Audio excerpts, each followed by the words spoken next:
In 1993, with the advent of stock options, and I will not kid anybody, I've been a beneficiary of stock options, so I'm not against them. But I think we have to understand their impact. It turned the hired help into owners, and I think that's a problem.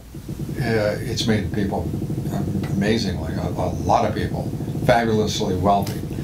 People can talk about innovation, that Silicon Valley wouldn't exist, the innovations that have emanated in technology wouldn't have been created. It's all poppycock.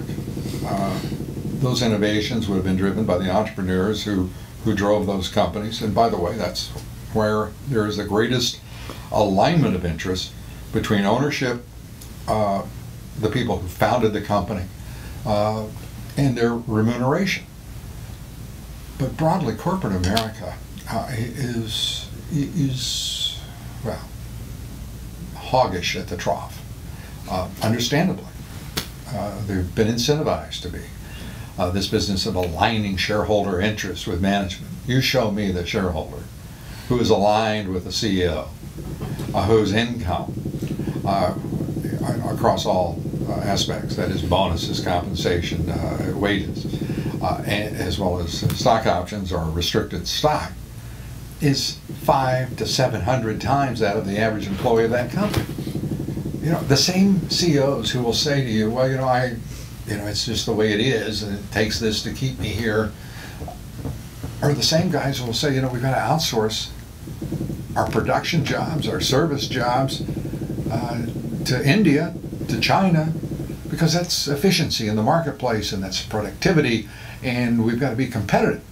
Isn't it strange we don't have to be competitive in CEO pay? That when we talk about competing at the C level, we're talking about raising salaries, right? Have to raise them to be competitive.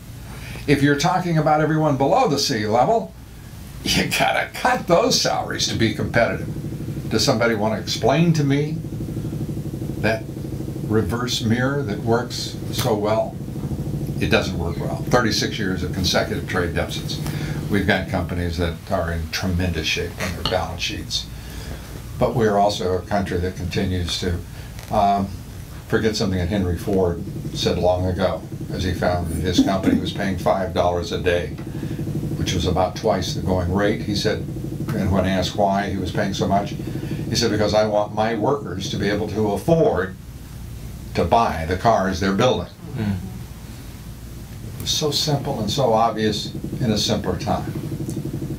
It is still every bit as true, in my judgment, today.